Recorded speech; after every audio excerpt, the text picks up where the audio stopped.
The Soviet Union was never quite like what Western thrillers wanted you to believe. You know the movies, dim corridors, faceless agents in trench coats, every street corner hiding a whisper of danger. But if you had really awakened in those years, you'd find something stranger and in many ways much harsher. Picture this. You open your eyes in a room where the chill of morning clings to your breath. A thin sheet, piled with worn coats, has kept you half warm through the night, though your back aches from its weight. Central heating exists, yes, but it flickers unreliably, like a temperamental guest who decides when to visit. You hear life before you fully see it. Pots clattering from a shared kitchen, a toilet flush echoing down corroded pipes that complain as if in pain. A baby's cry seeps through the walls, though no one in this building expects silence. Privacy here is not a right. It is an extravagance that ordinary citizens have never known. This is 1954. The year after Marshal Zorin has died, though his shadow lingers everywhere. You are in a communal flat, a communalka on the edge of Novgorod, a city bruised from war but still beating. Your family is among the fortunate. One room, about 140 square feet, just yours, not an apartment, not even close. A room that must hold your bed, your table, your wardrobe reduced to hooks, and your few treasured belongings. It is all space allows. You swing your legs down, the narrow bed creaking. In the corner, your parents still doze on their fold-out cot. The table between will soon be cleared for tea and porridge, doubling as dining room, writing desk, and workbench. The wallpaper has peeled back, showing faded colours beneath ghosts of better days, when this was one grand apartment for a single wealthy family. Now 8 families live here, and all must share the bathroom. You step carefully into the hallway, trying not to wake the neighbour's infant. The corridor stretches long and dim, lit by one yellow bulb dangling from a cracked ceiling rose. The parquet floor, once polished, now wears grooves from decades of shuffling feet. Layers of wallpaper reveal themselves like history books torn open. Floral patterns of the Tsarist era, grey stripes of the Revolution, bland beige from the war years. The bathroom door is shut. You're not the first in line. Ahead stands Pavel, the factory overseer from the front room. His face is grey with fatigue, stubble catching the thin light. He mutters that old Madame Kravchenko is inside. She's been in nearly 15 minutes already. You sigh, leaning against the wall, clutching your towel and soap dish. Timing is survival here. Too early, and you freeze. Too late, and you risk being late for school or work. Finally, the door creaks open. Steam rolls out as Kravchenko emerges, her sparse hair wrapped in a towel. She gives you a curt nod, the kind neighbours exchange without warmth, and shuffles past. Pavel gestures you forward a small kindness. In this world, such gestures matter deeply. Inside, the bathroom is Spartan. A cracked basin, a chipped enamel tub with a rattling shower hose, a toilet with a chain pull. Yet this morning, the water is hot, a blessing. You move quickly, mindful of time, brushing your teeth as the clock ticks. 8 minutes, enough. Back in your family's room, your mother already tends a kettle over the electric burner. Technically forbidden, but nearly everyone has one. Tea is poured into chipped glasses, dark and strong, sweetened with a spoonful of sugar, rationed carefully. Beside it, a bowl of kasha, buckwheat porridge, hearty and filling. "Hurry," she urges, not unkindly. Your father has gone before dawn. His role is to queue at the bakery, waiting for loaves of rye that arrive each morning. Fresh bread is one of the few joys the system provides consistently. Today he brings back not just for your family, but for the Ivanovs down the corridor. Tomorrow they'll do the same for him. Survival is communal, and unofficial agreements matter more than decrees on paper. Your mother whispers of a rumor. Mandarins may appear at the gastronome today, a rare luxury, usually from the Caucasus, sweet and bright against the grey of northern winters. If she can secure even a few, they will be saved for the new year. You finish quickly, don your heavy wool coat, and step into the stairwell. The air smells faintly of boiled cabbage and tobacco. The elevator hasn't worked in years, so you descend the 5 flights on foot. Outside, the streets are wet with drizzle.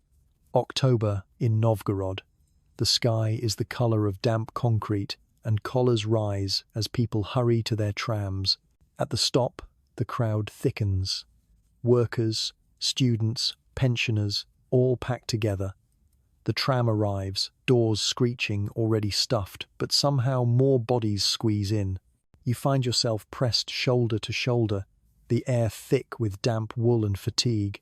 Through fogged windows, the city passes, faded palaces turned communal flats, hurriedly built blocks rising to meet the post-war housing shortage, shopfronts with posters promising a radiant future. No one on the tram believes the slogans anymore, yet everyone repeats them when required. That is life. 2 realities, one public, one private. When the tram jolts to your stop, you push through the crowd and step into the grey morning. Ahead looms the Durov Mechanical Works, a sprawling complex where tractors and machines are forged for the state. The chimneys belch smoke into the sky. The rhythm of your day is about to begin. The factory gates loom ahead, painted red with slogans above. Labour builds the future. You show your pass to the guard, who barely glances. He's seen you every day for years. Inside, the hum of machinery greets you like a second heartbeat. The changing room is warm with steam and sweat.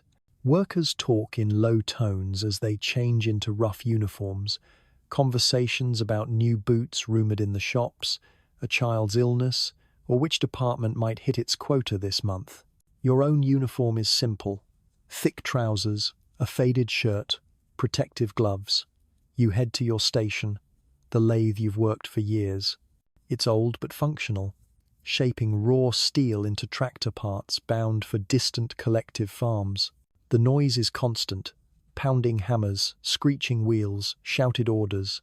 The air smells of oil, metal, and sweat. You fall into rhythm, hands guiding the spinning metal with practiced ease. The work is repetitive, but there is pride in watching rough steel turn into something useful.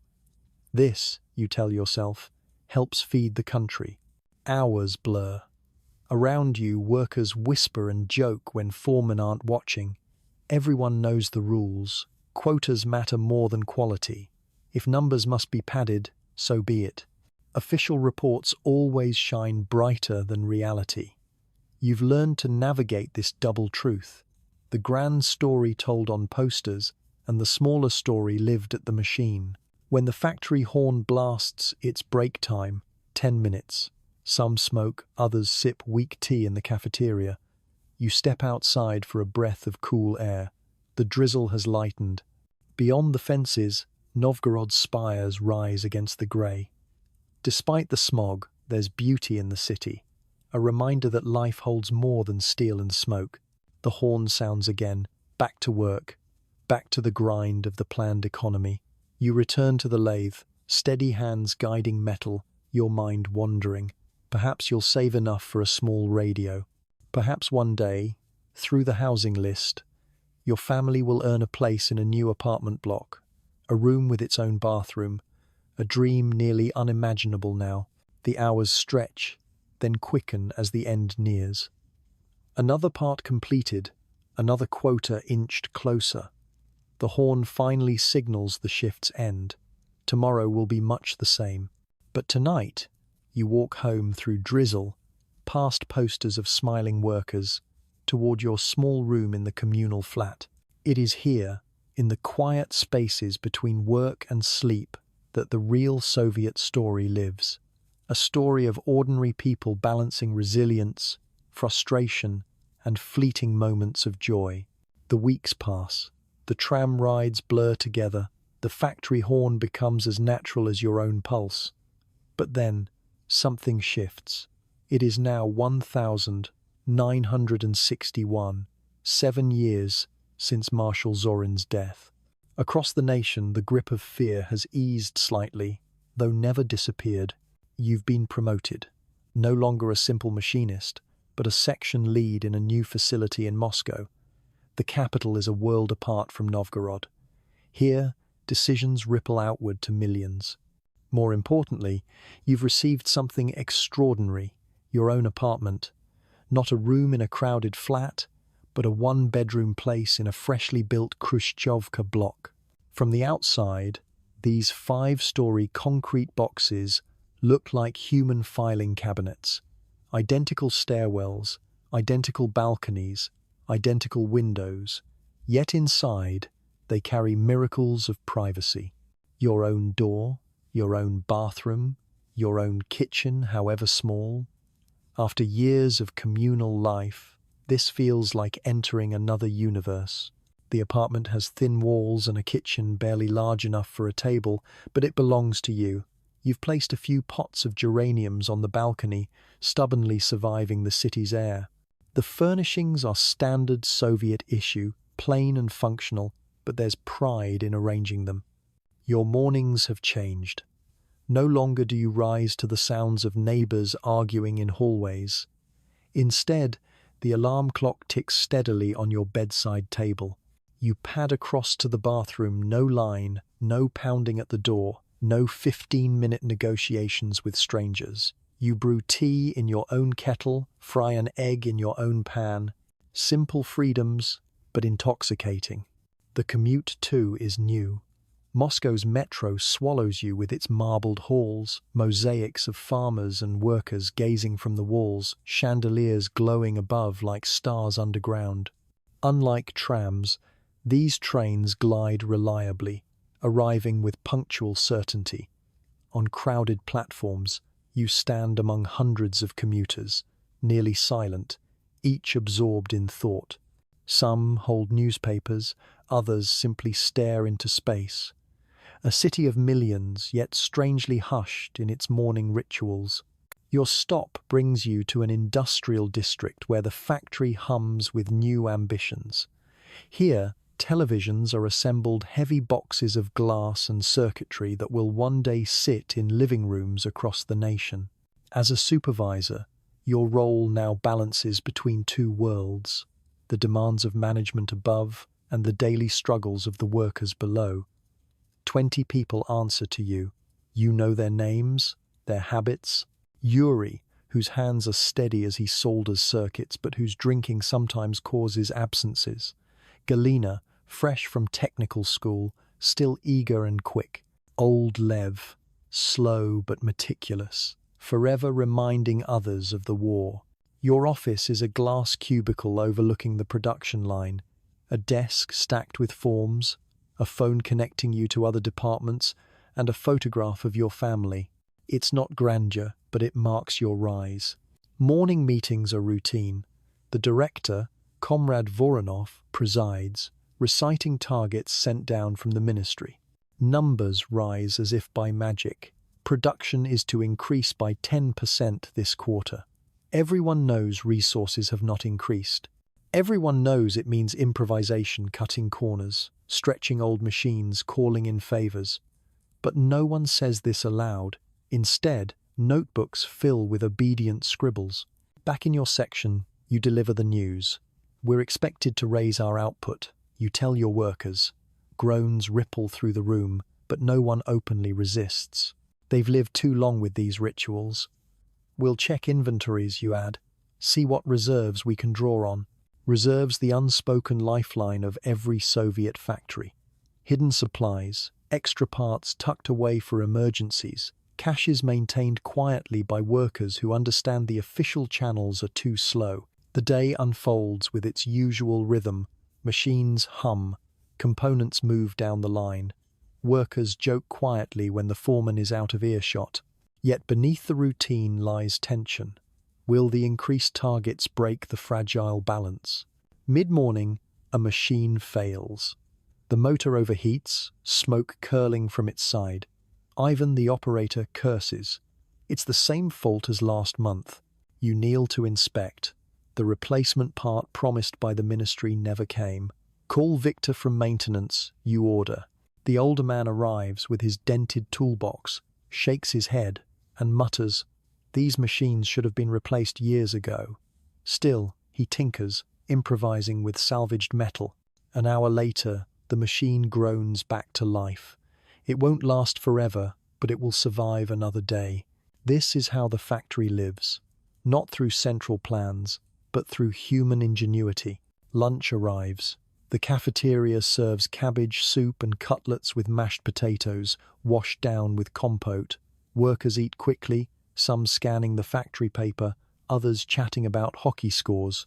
You sit with fellow supervisors, trading careful gossip, rumors of promotions, whispers of shortages, talk of vacation vouchers. Information flows not from official bulletins, but through these quiet exchanges. The afternoon drags with paperwork. Triplicate forms, statistics, reports. Whether the numbers reflect reality hardly matters. They must be filled, stamped, filed.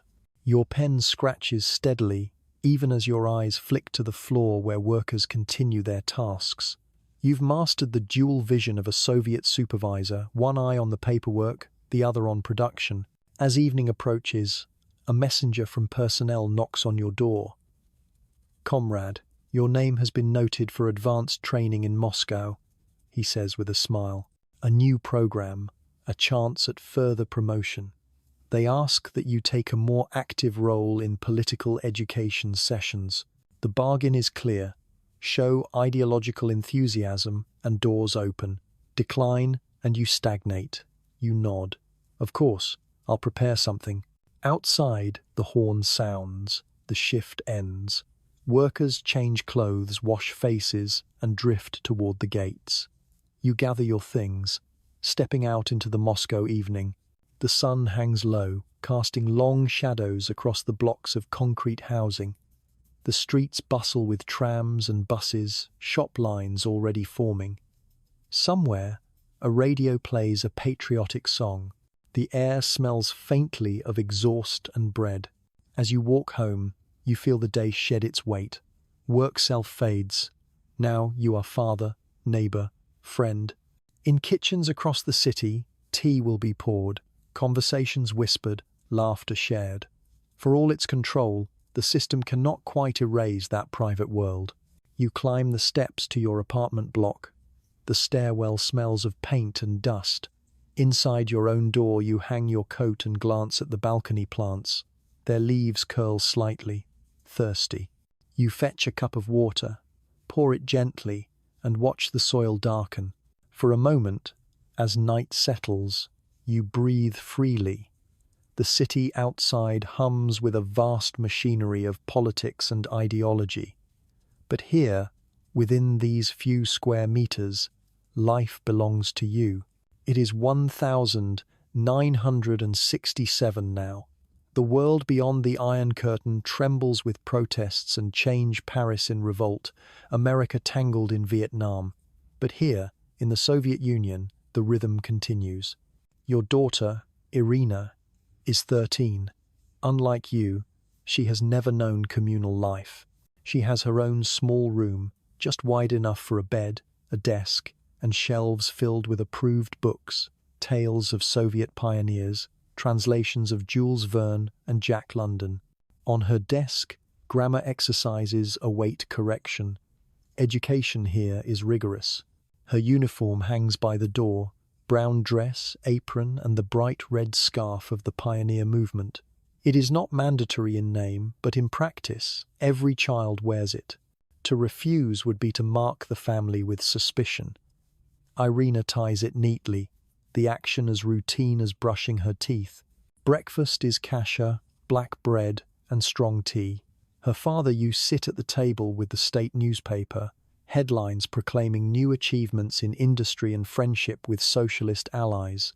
The radio hums in the corner, broadcasting morning calisthenics followed by cheerful reports. "Hurry," her mother says. "There's a pioneer meeting before class." At school, Irina joins dozens of children in the assembly hall. They stand straight, scarves bright, voices united in the pioneer oath. To love the motherland, to live and learn as Lenin commanded. The words are memorized, repeated so often they slip from mouths without thought.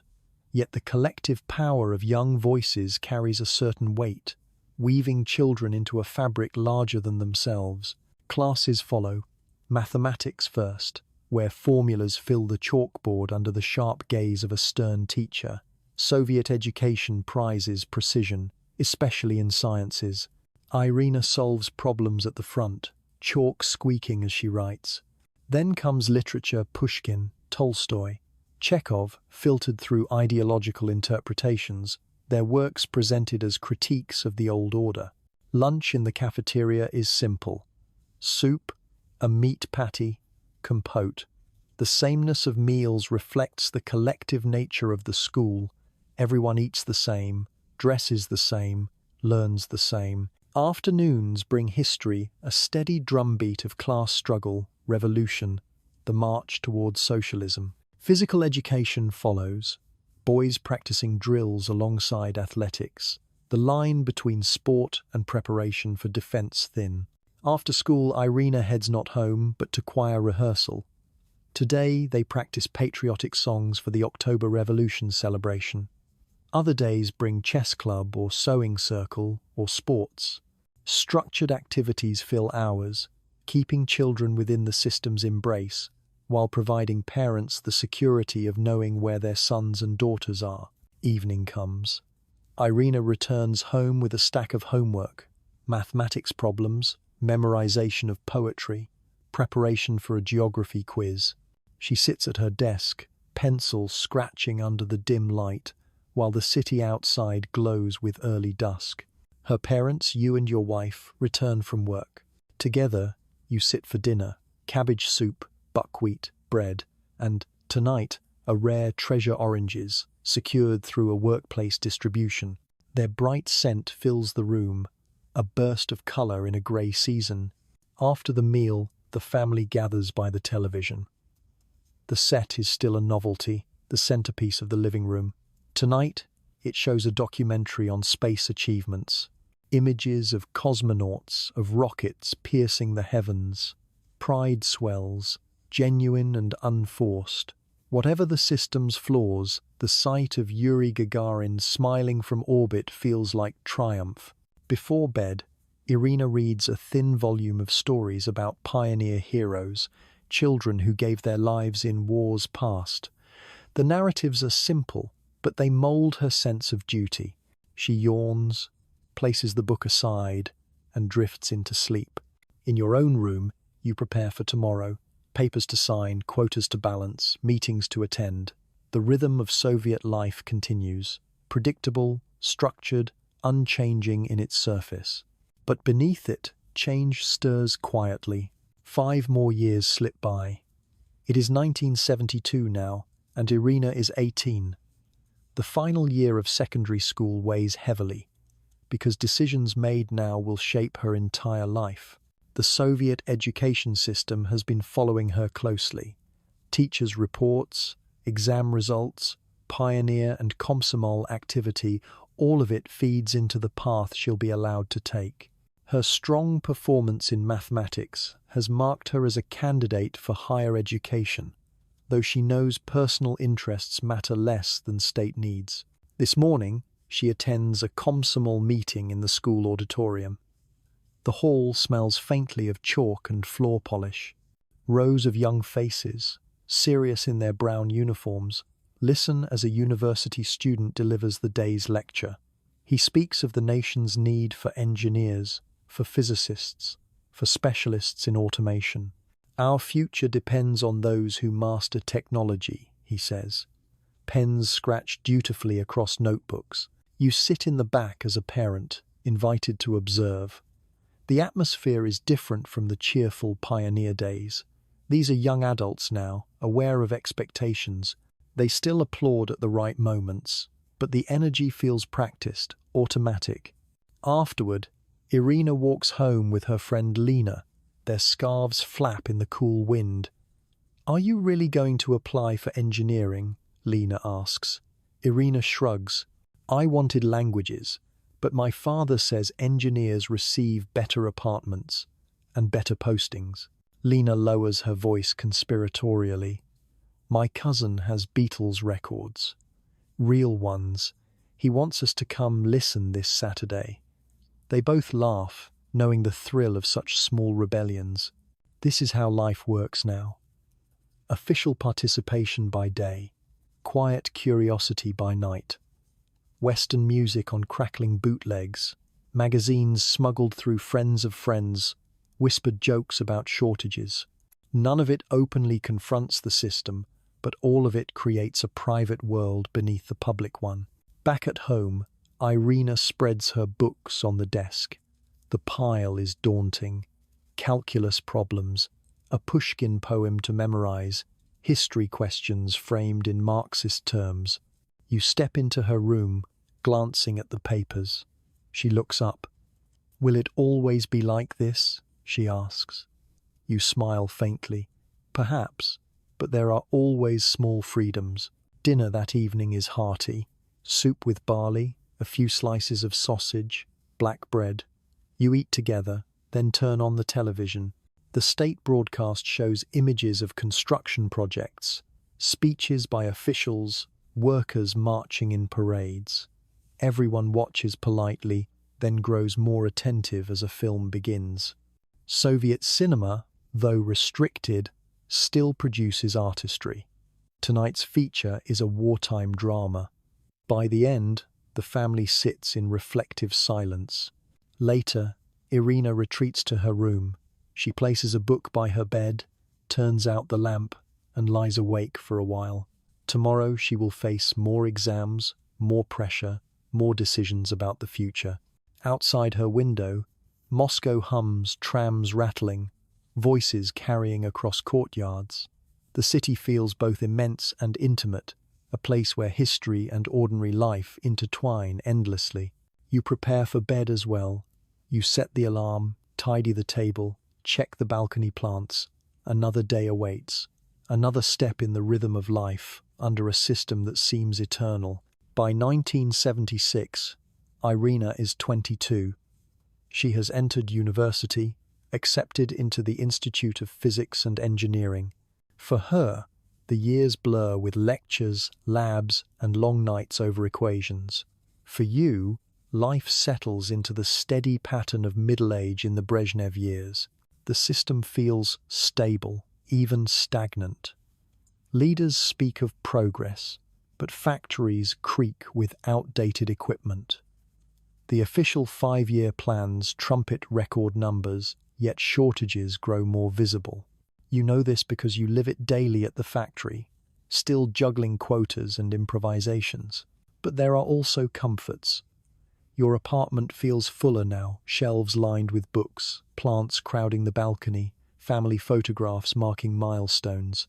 The furniture remains standard issue, but the arrangement is yours, familiar and lived in. One evening, Irina invites her friend Pavel to dinner. He is also a student, serious and polite. Over cabbage rolls and tea, they discuss lectures and professors, their words laced with cautious ambition.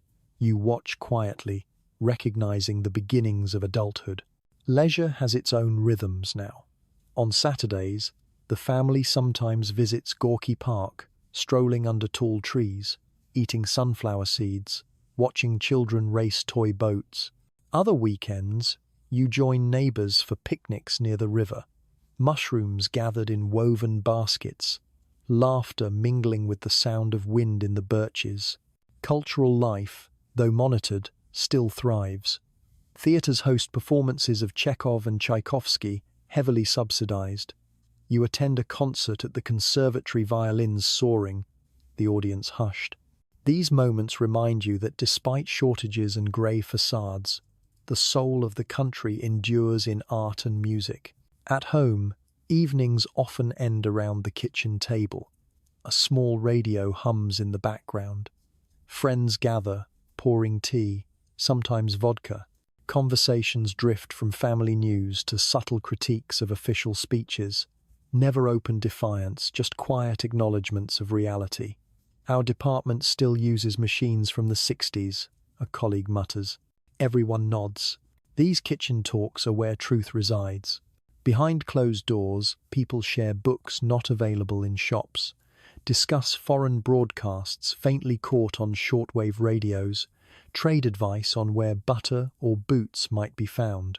This private network sustains life in ways no official system could. By night, after guests depart, the apartment settles into stillness.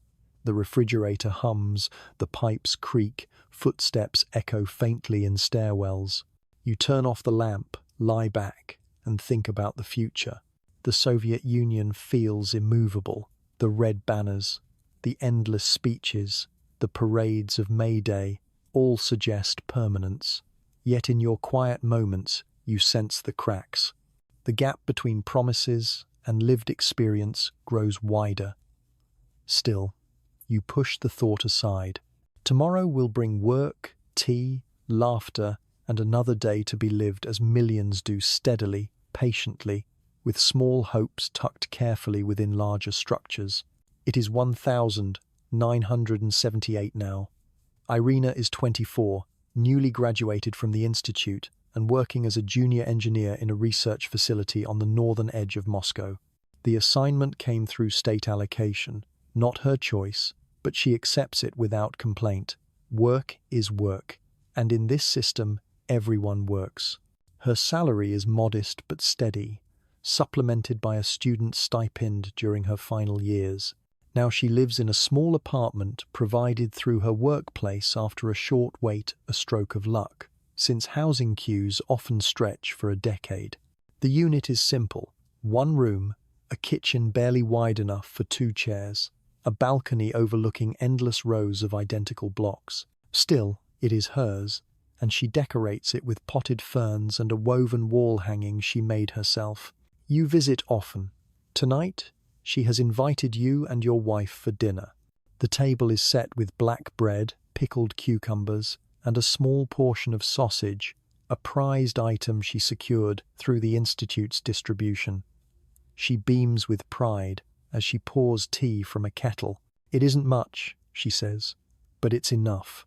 After dinner, she puts on a record. The sleeve bears the mark of Melodia, the state music label. A song with gentle orchestration fills the room, official, safe, predictable. Then, with a mischievous smile, she places another disc on the turntable. This one looks strange, pressed onto thin plastic that shows faint shadows of bones beneath. It is a bootleg copy of Western music, made from discarded X-ray films. The sound is scratchy but unmistakable. The Beatles. The 3 of you sit quietly, listening. No one speaks of it openly. Everyone knows such recordings occupy a grey space, not strictly forbidden but not approved either. This is the tightrope of Soviet leisure, navigating between what is allowed, what is tolerated, and what exists in the shadows. Weekends bring other pleasures. Sometimes Irina joins colleagues at the cinema. Tickets are cheap, since culture is considered a public good. Before each feature, a newsreel plays, showing factory achievements, smiling peasants, friendly delegations from allied nations. Audiences watch politely, saving their real attention for the film. A favorite this year is White Sun Over the Steppe, a dramatic tale set during the Civil War, blending adventure and ideology in equal measure. People laugh, cry, and memorize lines to repeat later among friends. For vacation, she has applied for a putyovka, a voucher, to a state-run resort. "They promised Crimea," she tells you, "but I'll probably get something near Minsk." These vouchers are distributed through workplaces based on merit, need, and connections. The Black Sea coast is most desired, its beaches drawing those lucky enough to secure a place. The rest accept sanatoria closer to home, with their strict schedules of mineral baths and exercise walks. Life continues. Stable, predictable. The wages may be small, but rent is nearly free. Medical care costs nothing. Education is guaranteed. For many, these securities outweigh the shortages and restrictions. You find yourself thinking the same. even as the gap between slogans and reality widens year by year. That night, back in your own apartment, you sit at the kitchen table. The refrigerator hums, the kettle whistles. Outside, the city glows with the soft light of lamps and television sets. The Soviet Union feels immovable, yet somewhere deep inside, you sense the first stirrings of change, faint as a draft through a sealed window. The early 1980 seconds arrive. Brezhnev has passed, and after two short-lived successors, uncertainty lingers. You are now in your 50s. The years weigh on your shoulders, though the routines remain. Work, home, gatherings with friends. This evening your apartment fills with familiar voices. Olga and her husband bring a bottle of sparkling Soviet wine. Victor, a colleague, arrives with a bag of apples. Irina comes too, smiling, her hair tied back, carrying a book she promises to lend you. Coats are hung in the narrow entryway, shoes traded for house slippers. Everyone crowds into the kitchen, as always. The table is modest. Boiled potatoes, grated carrot salad, slices of bread, a small plate of sausage. These simple foods represent hours of queuing and favors. Each bite carries effort, patience, endurance. The clink of glasses follows. To friendship, someone says. The toast is heartfelt. Conversation flows. At first, it's safe. Children's schooling, workplace gossip, the latest hockey match. Then, gradually, the words deepen. Victor sighs. Our lab hasn't received new equipment in 4 years. We're supposed to compete with the Americans this way. The others nod. Complaints are shared freely here, within trusted walls, though none of you would risk them outside. Later, Irina pulls the book from her bag, a worn volume of poems by Anna Akhmatova. Her voice softens as she reads a passage. The words, once banned, speak of suffering and resilience. Everyone listens in silence, understanding without explanation. Art has always carried truths too dangerous to print in newspapers. The evening moves into music. A cassette player crackles with recordings of both Soviet estrada songs and copied Western albums. Someone mentions Vladimir Vysotsky, the raspy-voiced bard beloved by millions, though rarely broadcast on official radio. His songs live in tapes passed hand to hand, memorized line by line. As hours pass, laughter mingles with sighs. These kitchen gatherings are lifelines. They allow honesty in a society where public life demands performance. They allow warmth in a world painted grey. At last, the guests depart. You tidy dishes, wash cups in the sink, wipe the small table. Outside, the city quiets. The television in a neighbour's flat drones faintly, its images predictable. Leaders meeting, factories exceeding plans, Western societies painted as chaotic.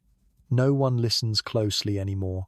You check the balcony plants, water them lightly, then retreat to your room. The bedding is sturdy, the lamp dim. Before sleep, you read a few pages of poetry. The words linger as you close your eyes. The system around you feels permanent. Its ceremonies and structures seem unshakable. But beneath the surface, something is loosening. You don't yet know what form it will take.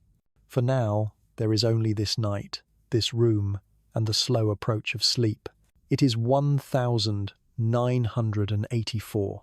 Moscow settles into another winter, the streets coated in a thin crust of snow. You are 56 now, and the days blend together with a steady rhythm. The Soviet Union has endured for over 6 decades, and it feels as though it will endure for 60 more. Your daughter, Irina, is in her 30s. She balances her career at the research facility with a life that, from the outside, looks much like everyone else's. Work, queues at the shop, evenings at home, occasional theatre outings when tickets can be found. The sameness is both comfort and constraint. Tonight, you and your wife visit her small apartment. Photographs line the wall, her graduation, family vacations on the Black Sea. A snapshot of her standing proudly in front of the Institute building. The furniture is the familiar Soviet issue, but books crowd the shelves. Technical manuals sit alongside novels by Pushkin and Tolstoy, as well as a few worn foreign translations passed quietly among friends. She has prepared a meal of cabbage soup, potatoes with dill, and a small cake for dessert. Nothing extravagant, but every dish speaks of careful planning. In a system of shortages, cooking becomes an art of improvisation. She smiles apologetically. I couldn't find butter this week, but the market had carrots, so I made do. The three of you eat slowly, savoring the warmth of family more than the food itself. Afterward, the conversation drifts, as it often does, toward the gap between public words and private truths. Our lab still hasn't received the new instruments, Irina says. We're expected to publish results, but how? You nod knowingly. Everyone lives in this contradiction. Later, she puts on music. A cassette tape clicks into place.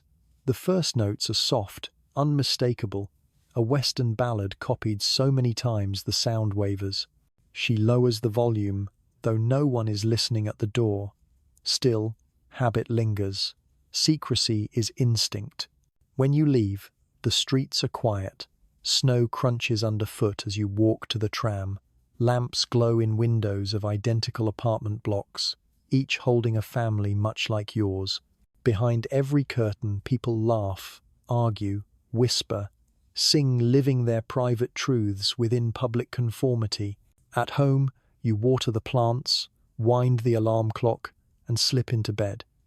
As you close your eyes, you wonder, is this life stability or stagnation?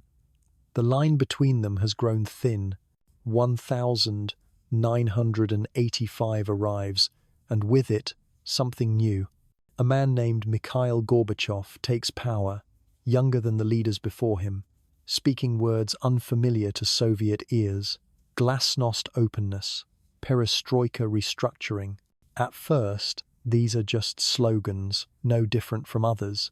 But soon, the ground begins to shift. You notice it in small ways. The newspaper, once filled only with triumphs, now prints cautious critiques. Television debates show hints of disagreement, voices arguing instead of reciting. At first, it feels strange, even dangerous, to hear such words in public. Irina notices it at work. They want us to suggest reforms, she tells you, but no one knows what's safe to say. The staff meeting is filled with nervous laughter, supervisors urging honest discussion, though everyone measures their words carefully. Old habits cannot be undone in a season. At home, gatherings grow bolder. In kitchens, friends speak more freely, discussing shortages, corruption, even daring to question decisions once untouchable. Books long hidden begin to circulate more openly. Poems once whispered are now read aloud. For the first time, you feel a crack in the iron surface of Soviet life. Yet with openness comes uncertainty. Prices begin to wobble. Queues grow longer. Familiar guarantees, steady wages, predictable supplies falter. A neighbor mutters, "What good is freedom if there's no butter?" The laughter that follows is uneasy. On a spring evening, you sit with Irina on her balcony. The sun sets slowly, casting golden light across endless concrete blocks. She looks thoughtful. "Do you think it will last?" she asks. You hesitate before answering. The truth is, you don't know. For decades, the system seemed immovable. Now, it shifts under your feet, and no one can predict where it will land. Inside, the radio plays news of reforms, of meetings, of speeches. The announcer's voice is steady, but beneath it lies tension. A new chapter is beginning, one filled with both promise and peril. You sip your tea, watching the last light fade. The air feels different, charged, unsettled. After 60 years of stability, the future has become uncertain. That night, as you lie in bed, your thoughts refuse to quiet. You wonder if Irina's children, should she have them, We'll grow up in a country transformed beyond recognition. The old certainties no longer hold. Tomorrow will bring change, though no one yet knows its shape. It is 1987. The Soviet Union feels both more open and more unstable than ever before. Newspapers now print criticism of officials. Films once held back by censors are suddenly released. People gather around televisions to watch debates, amazed to see leaders interrupting one another. You notice it on the street too. Posters that once proclaimed unquestioned triumphs now share space with petitions for reforms.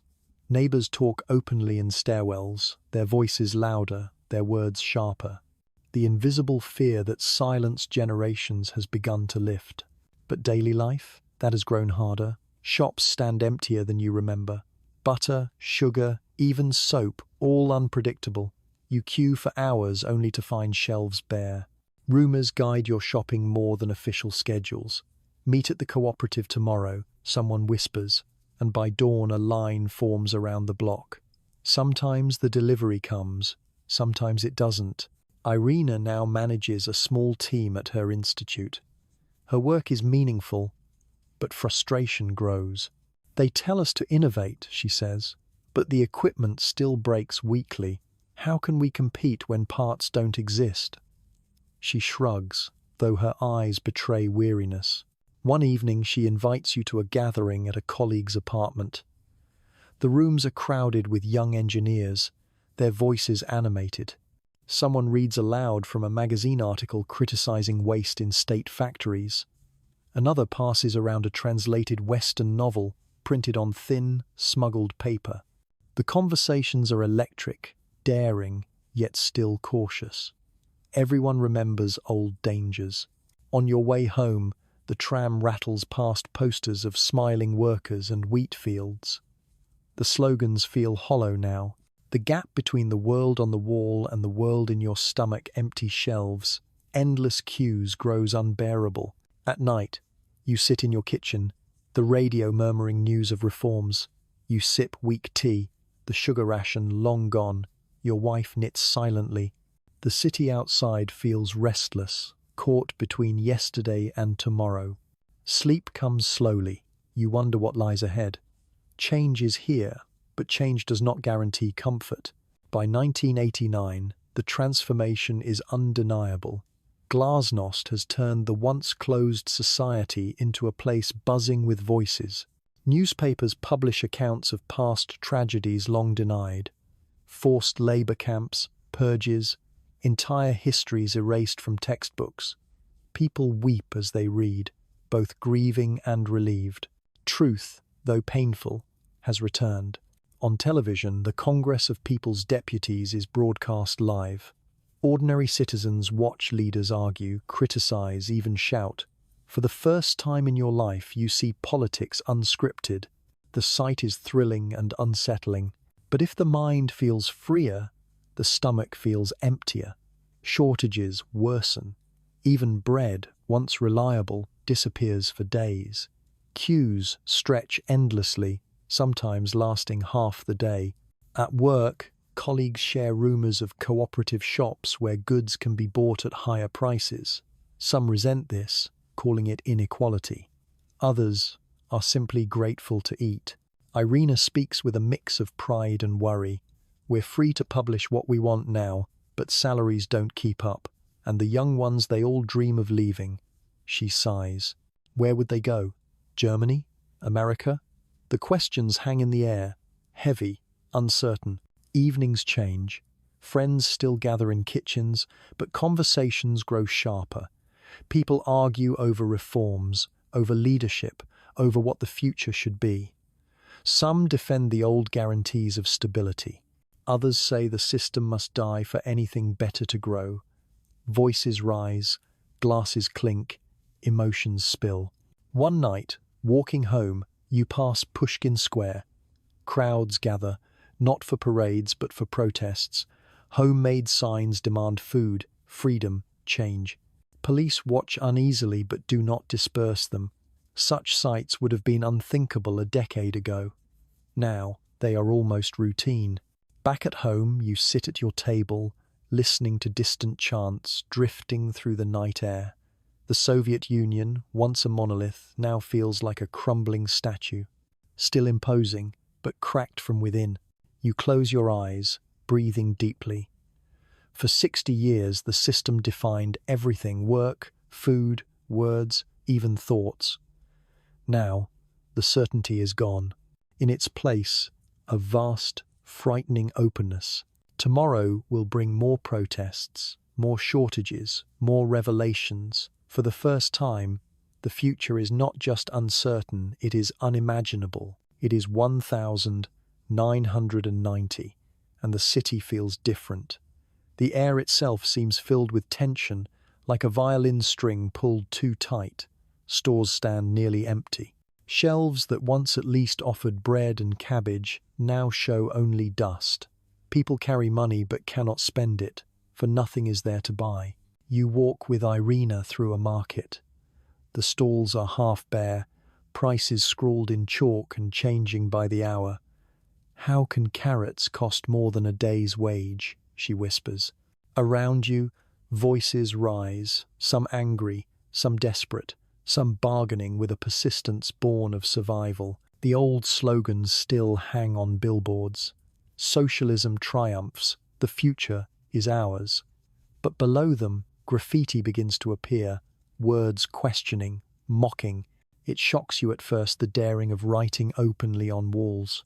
But no one rushes to scrub it away. Even silence has grown tired. At work, conversations no longer bother with pretense.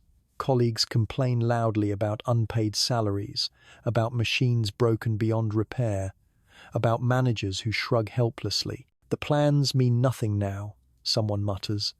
And it's true. Targets once sacred are ignored. The system itself no longer believes its own numbers. Evenings at home feel heavier. Tea without sugar, bread stretched thin, meat, a rare memory. Yet conversations swell with possibility. On the radio, you hear foreign voices. Western songs play on cassettes without fear. Books long forbidden are sold openly on the street. Freedom, intoxicating but confusing, mingles with hunger. Irina's eyes shine with cautious hope. "Maybe now we can build something better," she says, but she frowns quickly after. "Or maybe nothing will hold together at all." You sit quietly at the kitchen table, staring at the weak flame of the gas burner. The Soviet Union once seemed indestructible. Now it feels fragile, brittle, like glass ready to shatter. That night, as you lie awake, the thought repeats, what comes after? For the first time in your life, there is no clear answer. The year is 1991. History rushes forward faster than daily life can keep pace. Crowds fill Moscow's streets. Some march with flags, chanting for independence, for democracy, for an end to the party's grip. Others stand in silence, unsure what they want, only knowing they want something different. Tanks appear on boulevards, their engines rumbling through the city like thunder. You watch from a side street, heart pounding. For decades, tanks meant fear. But now, some citizens climb atop them, waving banners, shouting slogans. Soldiers look uncertain, their orders clashing with the will of the people. Irina clutches your arm. "Do you think they'll fire?" she whispers. You shake your head, though you don't know. The air smells of exhaust and cold metal, thick with possibility and danger. Days pass in chaos. News shifts, hourly leaders resigning, republics declaring independence, agreements collapsing. The Soviet flag still flies above the Kremlin, but whispers spread that it may not for long. One evening, you sit before the television. The announcer's voice trembles as he reports, "The Union is dissolving." 70 years of certainty unraveling in a few sentences. The camera cuts to the Kremlin, its familiar spire piercing the dark sky. The red flag, with its hammer and sickle, is lowered slowly, carefully. In its place rises the tricolor of Russia. Your wife covers her mouth with her hand. Irina's eyes brim with tears. You sit in silence, unable to speak. The country that shaped your every breath, that told you what to study, what to eat, where to live, even what to dream is gone. Outside, the city remains. Lights glow in apartment blocks. Children chase each other in courtyards. The metro still rumbles below. Life continues, as it always must, but nothing feels the same. That night, you cannot sleep. You listen to the refrigerator hum, to the pipes groan, to the faint murmur of a neighbor's radio. For decades, the Soviet Union defined everything. Now, in its absence, there is only uncertainty. Freedom, yes, but also fear. You stare at the ceiling in the darkness, whispering to yourself. What now? The silence offers no answer. The calendar reads 1992. The Soviet Union is gone. The word itself, once stamped on every newspaper, every coin, every official paper, has vanished almost overnight. In its place is a new reality. The Russian Federation, struggling to stand on its own. Daily life has changed in ways you could never have imagined. Prices, once stable for decades, now rise every week. Money loses value faster than you can spend it. Queues still form, but what waits at the end is no longer cheap bread or cabbage. It is food at prices that shock you. Shelves hold bright imported goods, chocolates, canned meats, colorful packages of cereal, but for most people, they may as well be locked behind glass. You walk through an outdoor market one cold morning. Stalls overflow with bananas, sausages, even Western cigarettes. But the prices are staggering. A woman beside you shakes her head. "Who can afford this?" she mutters, clutching her thin purse. At home, the refrigerator hums more emptily than before. Your meals have grown simpler. Potatoes, buckwheat, sometimes fish if you find it at a reasonable price. Irina visits often, bringing small gifts, a jar of jam, a loaf of bread, sometimes even oranges when her workplace connections come through. She is 35 now, working still as an engineer, but salaries often arrive late and shrink with inflation. Conversations around the kitchen table have changed too. No one talks about quotas or 5-year plans anymore. Instead, the questions are sharper. How to survive? Where to find medicine? Should children be sent abroad if the chance arises? Everyone feels both freer and more fragile. Evenings bring flickers of the new world. Television now broadcasts programs unthinkable before Western films, talk shows filled with arguments, advertisements for products most cannot buy. You sit bewildered, the images washing over you. After decades of predictability, the noise of choice feels almost overwhelming.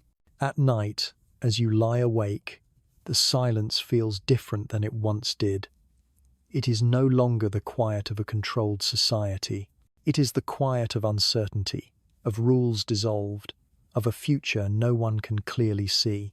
The year is 1994. 2 years into this new era, the rhythm of life feels both familiar and strange. Moscow's streets are alive with contrasts, kiosks, selling Western magazines next to old women offering jars of pickles, flashy imported cars parked beside crumbling trams, neon signs glowing above Soviet-era concrete blocks. For you, life has slowed. Retirement age arrived, though the pension is small, barely enough for basics. You spend mornings walking to the corner market, checking prices, weighing what you can afford. Often, you return with little more than bread and potatoes. But there are moments of small joy, the scent of fresh dill, the rare sweetness of an apple, the familiar warmth of tea. Irina, meanwhile, faces new choices. Her institute struggles, contracts drying up. Some colleagues leave for private companies or try their hand at small businesses. Others depart for Germany, Canada, America. She stays, though not without hesitation. "It feels like standing on shifting ground," she tells you. Every month, something changes. Rules, salaries, even the names of ministries. On weekends, she still visits, Together, you sit in the kitchen, sharing whatever food is available. Conversations drift to memories of the old days, not with longing for the shortages, but for the certainty. At least we knew what tomorrow would bring, your wife sighs. Irina nods quietly, though she also reminds you, now we can speak freely. That matters too. The television glows in the corner, news of wars in distant republics, of crime rising in the streets, of fortunes made and lost overnight. Sometimes you change the channel to old films instead, black and white comedies or war dramas that carry the comfort of familiarity. As evening falls, you look out the window. The city lights sparkle, brighter than before, but less steady. Moscow feels both alive and uneasy, as though the ground itself trembles beneath its own weight. You prepare for bed, the routine unchanged. Wash, tidy the kitchen, set out tomorrow's bread. But as you turn off the lamp, you whisper a thought you never imagined in earlier years. Will things grow better or only harder? The darkness offers no reply, only the hum of the refrigerator, the distant noise of cars, and the quiet beating of your own heart in a world remade. It is 1996. The city around you feels louder, sharper, less predictable than ever. Moscow's streets teem with kiosks selling everything from imported chocolates to pirated cassette tapes. Bright advertisements cover walls once plastered with party slogans. Western logos, Coca-Cola, Marlboro, Nike glow in neon above cracked sidewalks. Yet behind this new glitter lies struggle. Prices rise faster than wages. Crime, once whispered about, now struts openly. Stories of robberies and racketeering fill the newspapers. On your evening walks, you notice people moving quickly, eyes down, purses clutched tightly. For you, retirement continues, though your pension barely covers necessities. You wake early, dress in your heavy coat, and walk to the market. The choice is wide now: bananas, sausages, imported biscuits stacked high. But the numbers on the signs make you shake your head. You buy potatoes, a loaf of bread, and return slowly home. Irina visits on Sundays. She is nearly 40, and her life, too, has shifted. Her institute has downsized, forcing her to take contract work wherever possible. She shrugs when you ask about stability. Stability, she says softly. That word belongs to another time. Still, she carries small treats when she comes: a packet of tea, a wedge of cheese, sometimes even coffee from a friend abroad. The kitchen table remains the heart of family life.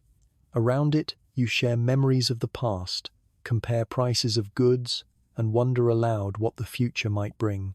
Conversations no longer hide behind whispers, yet a different unease fills the room. Freedom has come, yes, but so has uncertainty.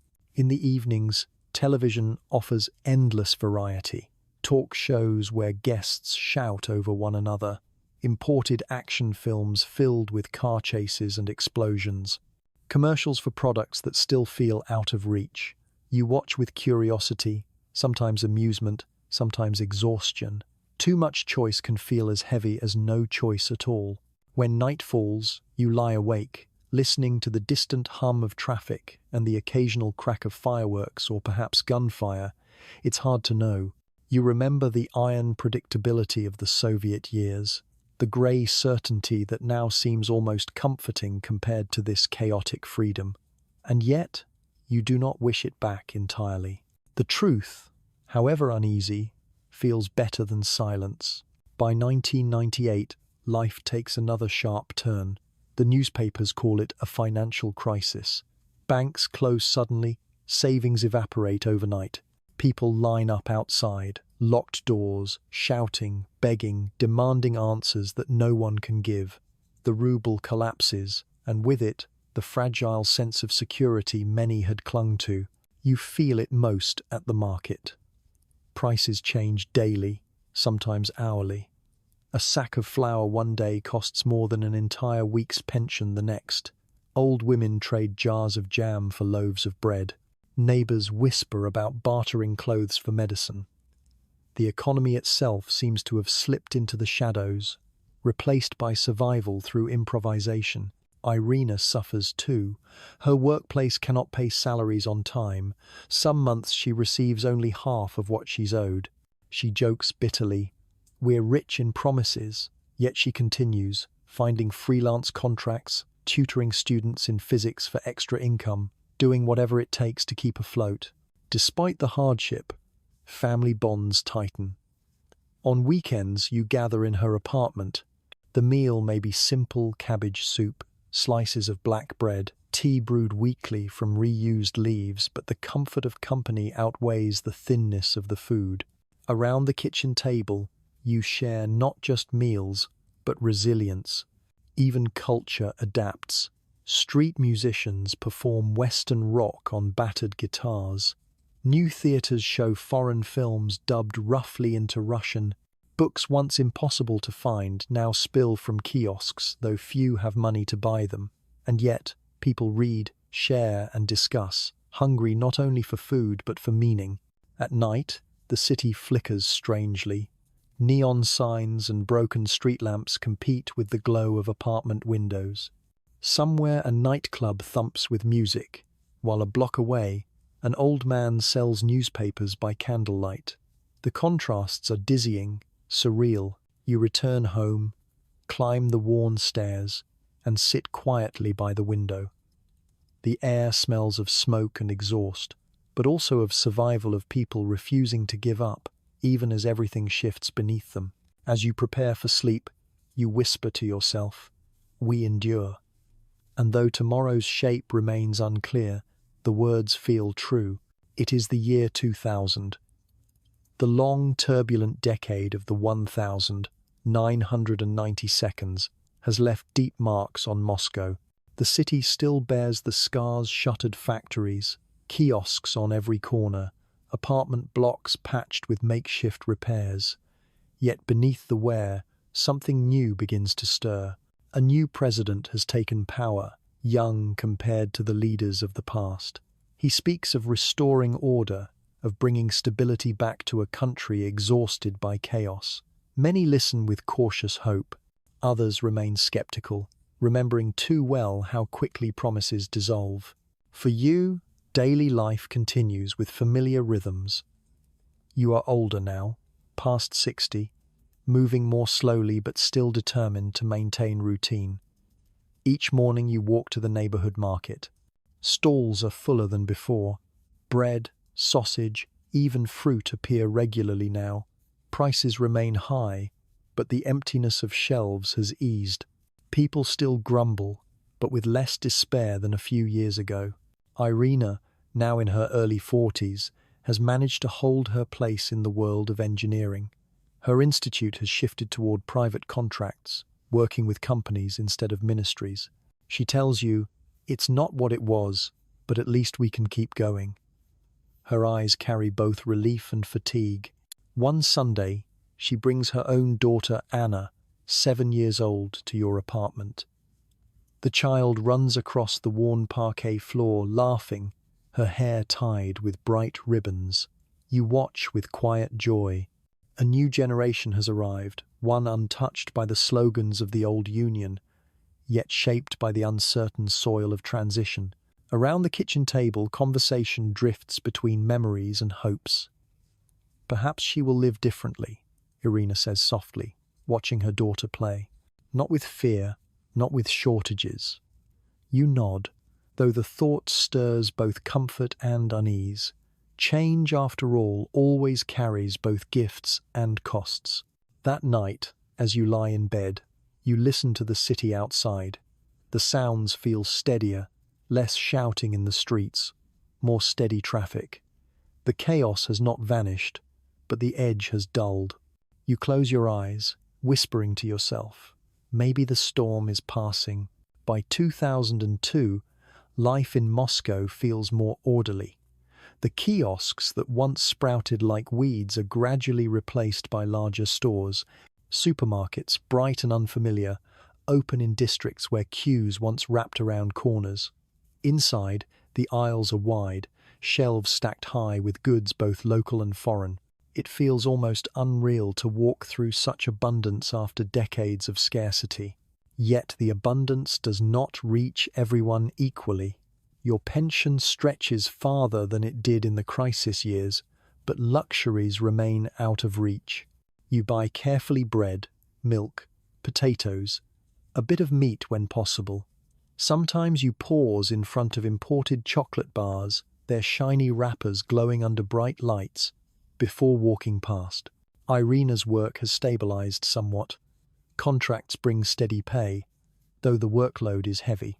She has grown accustomed to the new ways of doing things, paperwork with private companies, negotiations over pay, deadlines set by markets rather than ministries.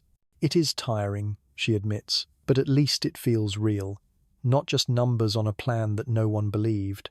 Her daughter, Anna, thrives in school. Her backpack overflows with colourful notebooks and textbooks. She learns English now, a subject once restricted but now encouraged.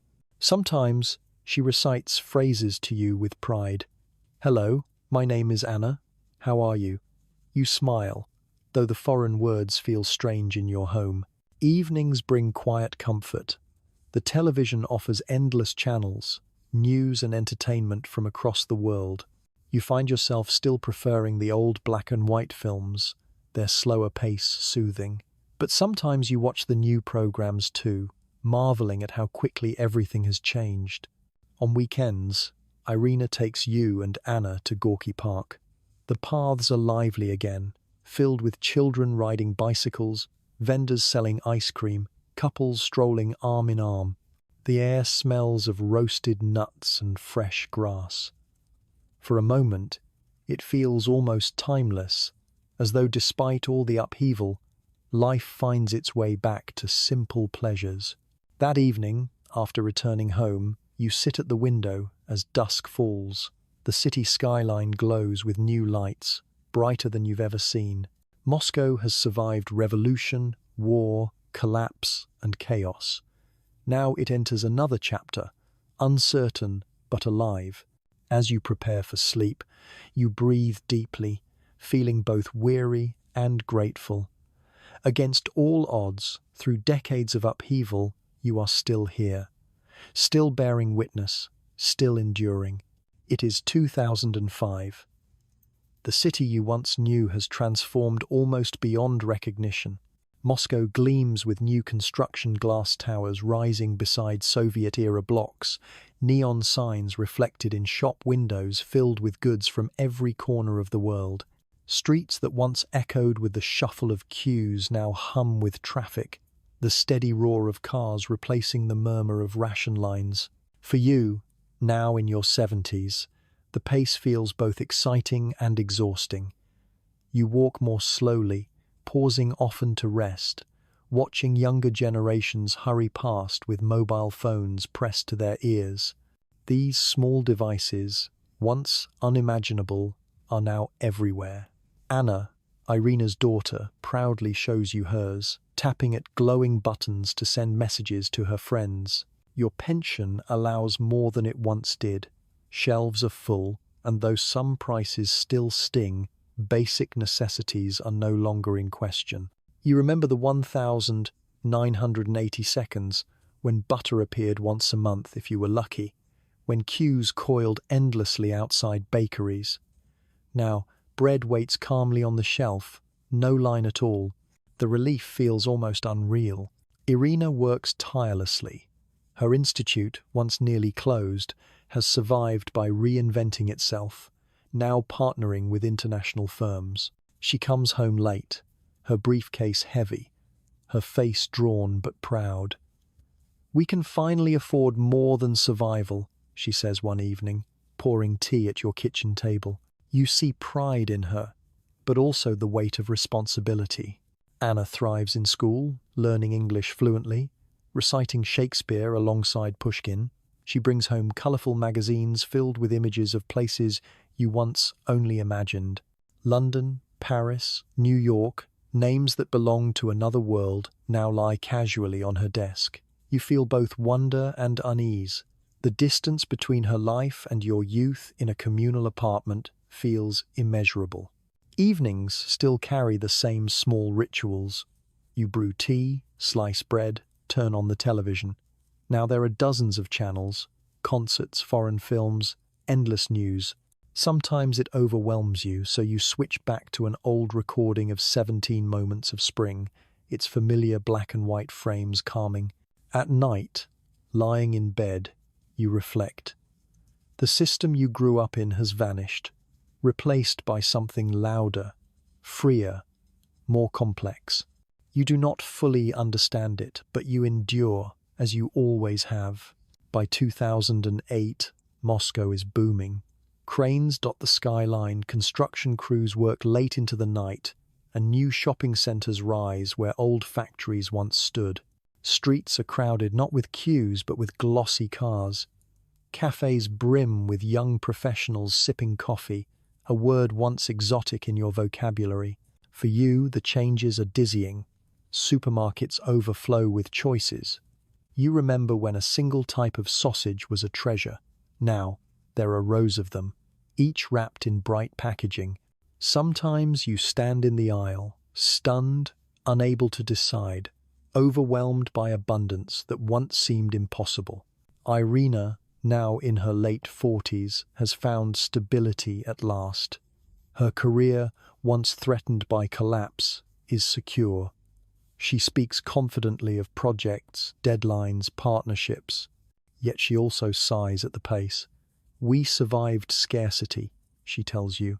Now we survive exhaustion. Anna is nearly 15. She wears jeans, listens to Western pop, studies late into the night with dreams of university. Her world feels limitless. She talks of travel, of studying abroad, of opportunities you never imagined possible. You smile at her enthusiasm, though part of you wonders whether the hardships of the past taught lessons she will never fully understand. Life for you is quieter now. Walks in the park, afternoons with books, evenings by the window. You watch the city lights blink on, brighter than stars, and marvel at how much has changed in so short a time. Sometimes you find yourself missing the stillness of earlier years, the simple act of waiting in line, the shared laughter with neighbors over scarcity. Yet you do not long for the shortages themselves. You long for the sense of solidarity, the shared struggle that bound people together. As night falls, you sip tea, steadying your hands as you pour. The taste is familiar, unchanging, even as everything around you shifts. In bed, the city hum lulls you to sleep.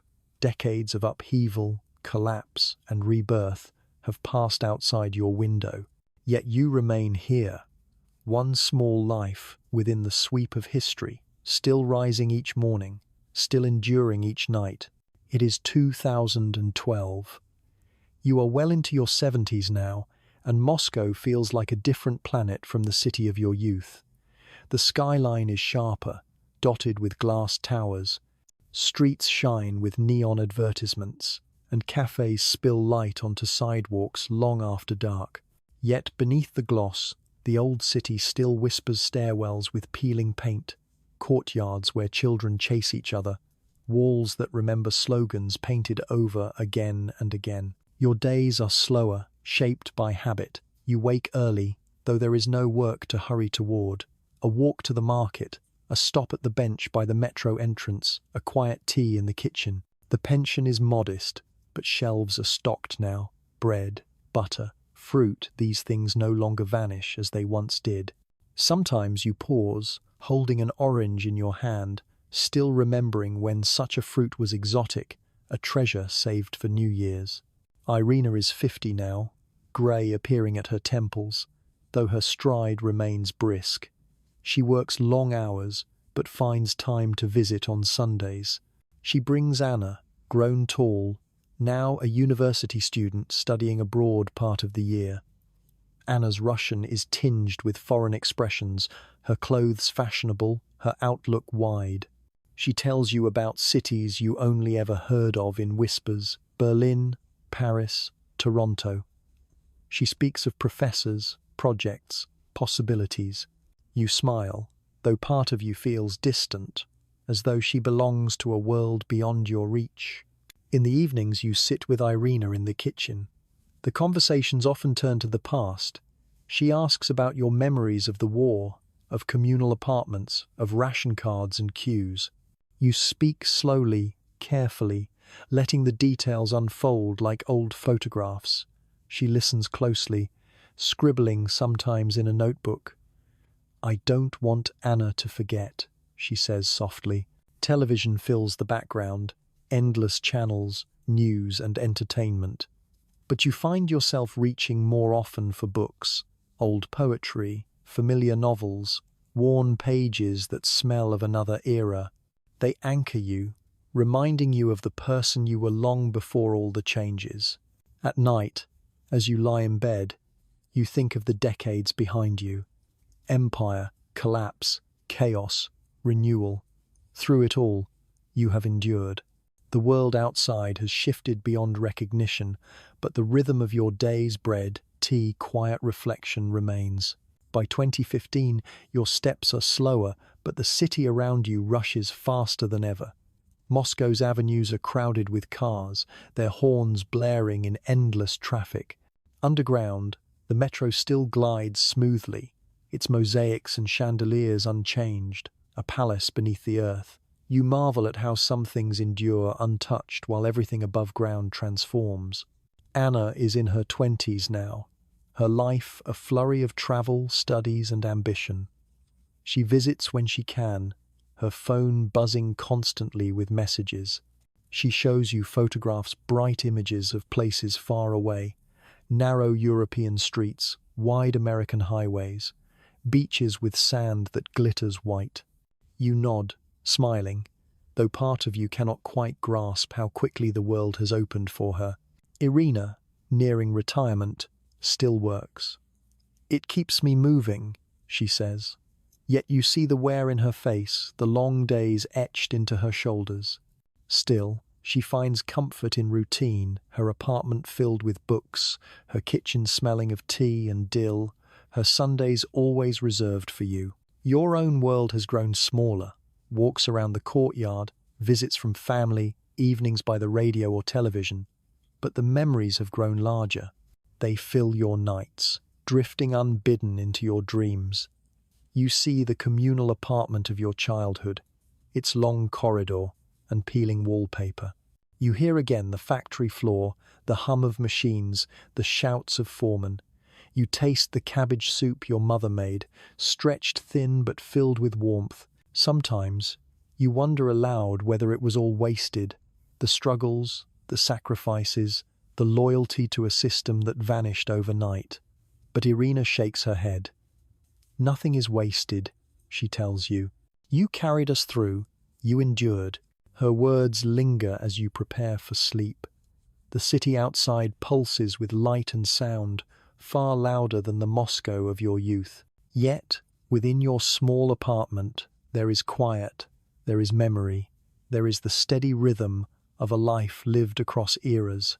You close your eyes, not with fear, but with gratitude for survival, for family, for the chance to witness history not in books, but in the very breath of your own days. It is 2018. The city continues to change, faster than you can follow. Towering skyscrapers pierce the skyline, shopping centres gleam with glass and steel, and advertisements flash in colours brighter than you imagined possible. Yet, when you look closely, you still see the Moscow you've always known, the old tram lines, the weathered stairwells, the courtyards where children play just as they did decades ago. You are older now, moving slowly with a cane, but the rhythm of your days remains steady. Morning tea, a walk if the weather is kind, rest in the afternoon, family visits on weekends. Your world has grown smaller, but its core warmth, memory, endurance remains unshaken. Irina is in her 50s, approaching retirement. Her hair has turned silver, but her eyes carry the same determined light. She still works part-time, though she speaks often now of slowing down, of spending more time with her daughter. Anna, grown into adulthood, visits less often. She has her own life, busy and modern, but she never forgets entirely. Sometimes she calls from faraway cities, her voice carried by invisible signals across oceans. You marvel at the idea of voices traveling through air, instant and clear. Evenings bring reflection. You sit by the window, gazing at the city lights. Once, you watched from this same seat as tanks rolled down boulevards. Once, you listened to the hum of factories through the night. Now you hear the distant rumble of traffic, the laughter of young people walking beneath neon signs. Different sounds, yet carrying the same rhythm of a city that never truly sleeps. In your dreams, the past visits. The communal kitchen of your childhood. The queues outside bakeries. The sound of the factory whistle. They arrive not as burdens, but as companions, reminding you of all you have endured. History is not only in books, it is in the marrow of those who lived it. Before bed, you whisper to yourself what has become a quiet prayer. I endured. I witnessed. I lived. The year is 2021. You are very old now, your steps uncertain, your body fragile, but your mind still drifts across the landscapes of memory. The decades unfurl behind you like a long corridor. The Soviet Union, the collapse, the hungry years, the return of abundance. You have walked through them all, each era pressing its mark upon you. Irina has retired at last. She visits often, her presence a comfort. Together, you sit in the kitchen, sipping tea, speaking softly of the past. Sometimes you fall silent, simply listening to the hum of the refrigerator, the ticking of the clock. Familiar sounds, unchanged, despite all the transformations outside. Anna lives her life in a world unrecognizable to your younger self. She travels freely, works with people across continents, her days filled with technology and choices you never dreamed of. When she visits, she shows you photographs on her phone, glowing images of distant landscapes, captured in an instant. You nod, smiling, though part of you marvels that such things exist at all. Your own world is smaller now, contained within walls that have sheltered you for decades. Yet within this small space lies the vastness of history. Every object, the teacups, the books, the old clock carries echoes of the life you lived, the life your family continues. At night, lying in bed, you think of all you have seen. The grey mornings of communal apartments, the thunder of factories, the whispers in kitchens, the empty shelves, the sudden freedom, the endless uncertainty, the surprising abundance. You realize that history is not only great events, not only leaders and revolutions, it is also the act of rising each morning, of boiling water for tea, of sharing bread at a table, of enduring quietly. Sleep approaches slowly.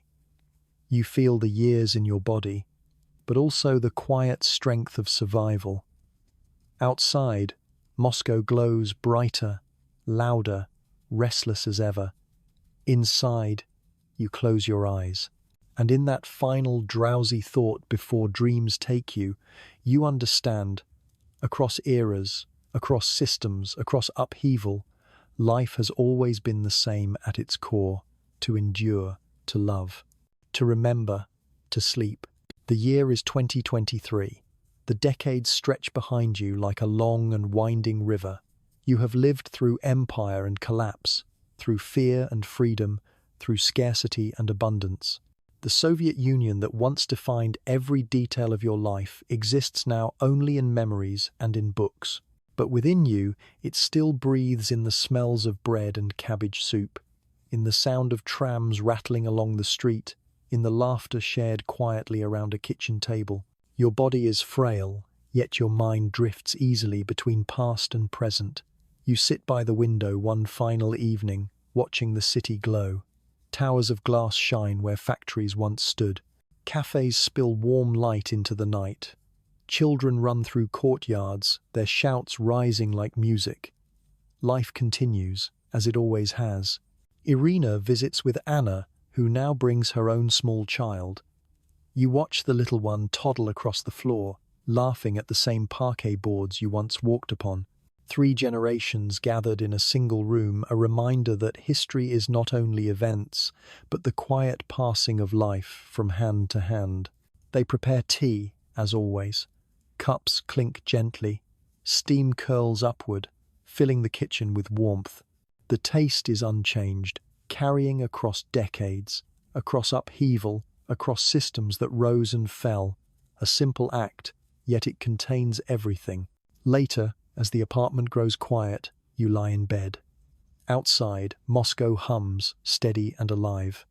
Inside, the room is still. You feel the weight of years pressing gently, not as burden but as comfort. You endured, you witnessed, you carried stories that will live beyond you. Sleep comes slowly, softly. You drift toward it like a leaf on a river, carried without effort. The sounds of the city fade, the hum of the refrigerator, the ticking of the clock, the whisper of your own breath. These are your companions now. And as you surrender to the night, you understand all lives, no matter where or when, share this same final rhythm: to work, to love, to endure, to remember, and then to rest. Close your eyes. The long journey is complete. History sleeps within you, and now it is your turn to sleep too.